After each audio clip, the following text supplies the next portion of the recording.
Good morning guys, welcome for continued troubleshooting of Samsung inverter refrigerator. Ito pong tinuro ko ay unang welding po ng Argo. Nagkaroon po siya ng leak. Ibinalik ko sa shop at inulit ulit pag welding makalawa. Ngayon wala nang leak.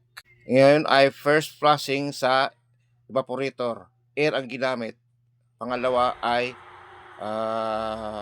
nitrogen. Matagal po, marami pong lumalabas na langis sa evaporator. Inubos po ang 2 lata. Tumagal po ang pag-flushing. Matagal po ang pag-flushing sa evaporator system kasi baka masira po ang aluminum sa freezer kasi sobrang lambot. Ginamitan ko lang po ng 200 PSI para lumabas ang langis dahan-dahan. Sa totoo lang, napakaraming langis ang pumasok sa evaporator system. Ang gamit ko po dito ngayon ay air compressor. Hangin po ang pinapasok ko. Pero bawal yan, pero wala tayong magawa kasi makatipid po tayo sa gasto ng nitrogen. Ayan po, makikita nyo, marami pong lumalabas na langis. Matagal na po, inabot na po ng 3 oras. Yan, tingnan nyo, papakita ko sa inyo. Ayan, marami talaga ang system ng evaporator. Sobrang dami ng langis. Nagkaroon kasi sa micro-leak sa filter dryer o di kaya sa bracing, yung clip type na solderless connection. Nag-clog naman po ay ang system ng evaporator dahil lang sa langis. Nahirapan tayo sa kanang pag-flushing, pakaliwa naman tayo pag-flushing. Pakaliwang flushing, hangin nito ay 100 PSI ang pagbomba. Sobrang may langis pa rin. Tuloy lang ang pag-flushing hanggang sa malinis na, clear na po, wala na po langis. So pagkatapos ng air flushing, gagamitin ko naman ang nitrogen flushing sa pamagitan ng 100 PSI lang ang gagamitin. First flushing ay air compression, final flushing nitrogen, third flushing ay R600. Suwabing-suwabi po yan pag flushing. 3 ka-type ang pagtingnan nyo, malinis na po, wala na pong oil. Still pa rin, continue tayo pag-flushing gamit ang nitrogen. Inuubos lang po natin ang nitrogen from 100 PSI to 50 down to 0 para hindi tayo masayang kasi mahal po ang nitrogen pagpakarga. Ayan po, maliwanag na po sa buwan. Clear na po.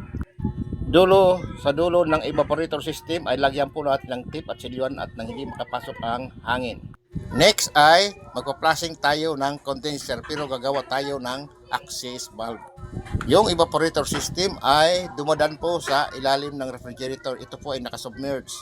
At ang condenser fins ay nakasubmerge din sa kaha ng refrigerator, left to right. Ayan po, tapos na po tayo maglagay ng access valve sa condenser. Magsimula na po tayo pag-flushing. Kahit saang side po yan kasi malaki ang butas.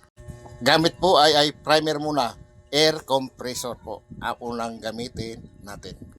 Yan, nakikita nyo yan ay homemade ko po nagawa. Yan po ay flushing canister. Pag flushing po natin dito sa condenser, wala pong kahirap-hirap kasi yung butas niya ay 316. Mabilis lumabas ang dumi o langis. Mag-ingat lang po sa evaporator system kasi ang kapilyari niya, ang butas niya ay katulad ng isang karayom. Tapos ang aluminum ay malambot.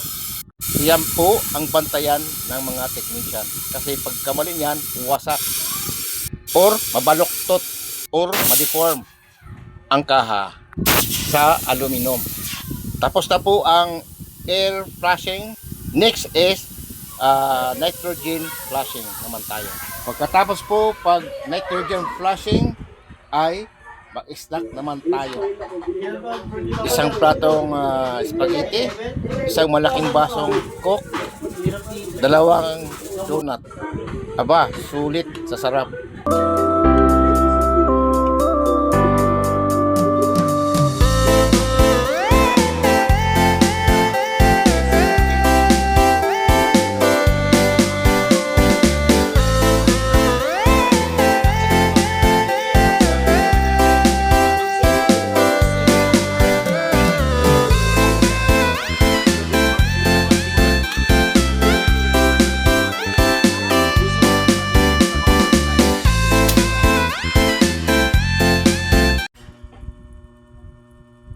final flushing na po.